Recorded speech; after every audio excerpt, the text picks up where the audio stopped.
খুবই বিপজ্জনক। পার্শ্ববর্তী ওই পার থেকে মানুষরা আসলে হালদার পারে রয়েছে, আমরা দেখাচ্ছি সরাসরি সেই জায়গাটিতে। এখানে অসংখ্য মানুষ, এখানকার নদী পারবাসী যারা রয়েছেন তারা আতঙ্কে রয়েছেন, এবং যারা বাড়িঘরগুলো থেকে উঠে এসেছেন তারা মোটামুটি অন্যদেরকে রক্ষা করার চেষ্টা করছেন। এখানে হালদার নতুন ব্রিজ সংলগ্ন এলাকায় অন্তত কয়েক শত মানুষ এখানে আসলে দাঁড়িয়ে পাহারা দিচ্ছেন। এদিকে ভেঙে পড়ছে দেখে এখানকার যারা স্থানীয় রয়েছেন তারা আসলে তাদেরকে আটক করে রেখেছেন, এদিকে ঢুকতে দিচ্ছেন না। আপনাদেরকে যদি দেখাই, আমি নিজেও আসলে কিছুটা সংকটাপন্ন। পানির দাঁড়িতে প্লাবিত করার সম্ভাবনা রয়েছে। আমি একটি জিনিস জানাতে চাই, যারা আমার এই সংযোগটি দেখছেন সরাসরি, তাতে চুরি হয়েছে, তাই কিছু অংশ এদিকে কাজ ভালো ছিল না, এদিকে আসেন ভালো হয় নাই, তাই বিদায় আজকে আমাদের এই করুণত। আমরা চাচ্ছি যথাযথ সরকার আমাদেরকে সহযোগিতা করবে, এবং বর্তমান আমাদের নতুন সরকার ওরা আমাদের দিকে দৃষ্টি রক্ষণ করবে, এবং আমরা চাচ্ছি সেনাবাহিনী কম না, কারণ এইখানে পানি দেখা যাচ্ছে যে এই পানিটা বলকের উপর পর্যন্ত উঠে গেছে। এই লেভেল যদি হয় তাহলে ঘরের চালের উপরে উঠবে পানি। আপনারাও কি এখানকার? সালাম আলাইকুম রহমতুল্লাহ। আমাদের পরিবার সবাই সরে গেছে। আমি আসলে বাইরের মানুষ, আমি এখানে আসছি, সবাই আসছে, সবাই মানুষ আসার কারণে আরো ভেঙে যাচ্ছে, আরো ভয়াবহ হয়ে যাচ্ছে। সেজন্য আমরা সবাইকে আটকে রাখছি নতুন ব্রিজের এখানে। সবাই এদিকে আসতে পারতেছে না, সবাই আমাদের জন্য দোয়া করবেন। সালাম আলাইকুম রহমতুল্লাহ।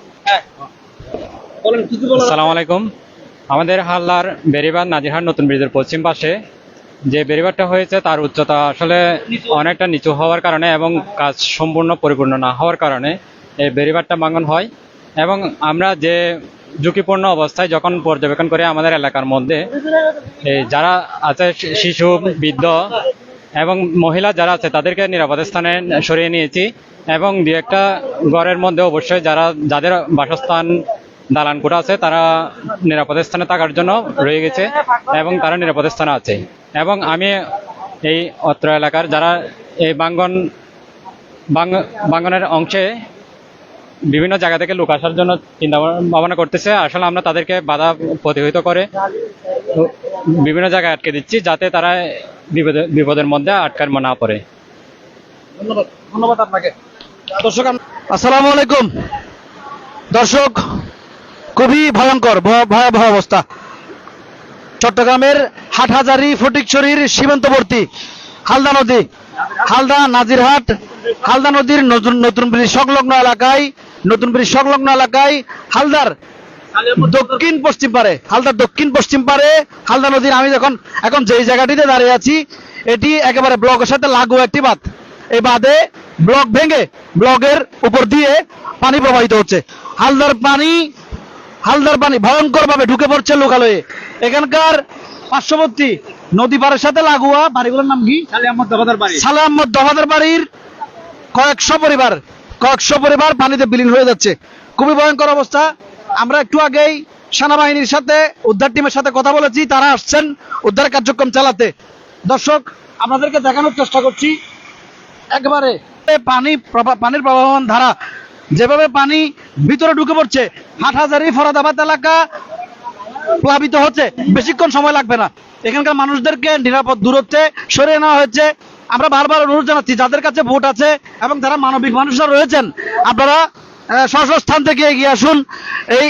এই ভয়াবহ সংকটে, মানবিক সংকটে আপনারা এগিয়ে আসুন, সহযোগিতা করুন। আপনারা দেখতে পাচ্ছেন হালদার মুখোমুখি একেবারে তীরবর্তী যে ঘরগুলা, সে ঘরগুলা পানিতে ভাসিয়ে নিচ্ছে। যেগুলো পাকা দালান সেগুলো হয়তো কিছুটা টিকে আছে, কিন্তু পানির ধারা এবং আমরা সবাইকে জানাতে চাই, এখনো যারা নিরাপদ আশ্রয়স্থলে ফিরে যাননি তারা শিশু এবং বৃদ্ধদেরকে নিয়ে নিরাপদ আশ্রয়স্থলে ফিরে যাওয়ার জন্য অনুরোধ জানাচ্ছি। এখানে ব্লকের আমরা যেই জায়গাটাতে দাঁড়িয়ে আছি সেটাও আসলে অনেকটা ঝুঁকিপূর্ণ, সেখানেও আসলে টিকবে কিনা বোঝা যাচ্ছে না। অনেক ভয়াবহ পরিস্থিতি। পানির ব্যাগ এত বেশি যে এই ঘরগুলো কয়েক মিনিটের মধ্যেই তলিন হয়ে যাবে, বিলীন হয়ে গেছে। 5টা ঘর ইতিমধ্যে তীরবর্তী, 5টা ঘর ইতিমধ্যে আমি আমাদের স্থানীয় নাগরিক, আমাদের এখানে অলরেডি 3টা ফ্যামিলি বিলীন হয়ে গেছে, 3টা ঘর একেবারে নিশ্চন্ন হয়ে গেছে। তো মানবিক দৃষ্টিতে আমরা আমাদের নতুন সরকারদের অনুরোধ করব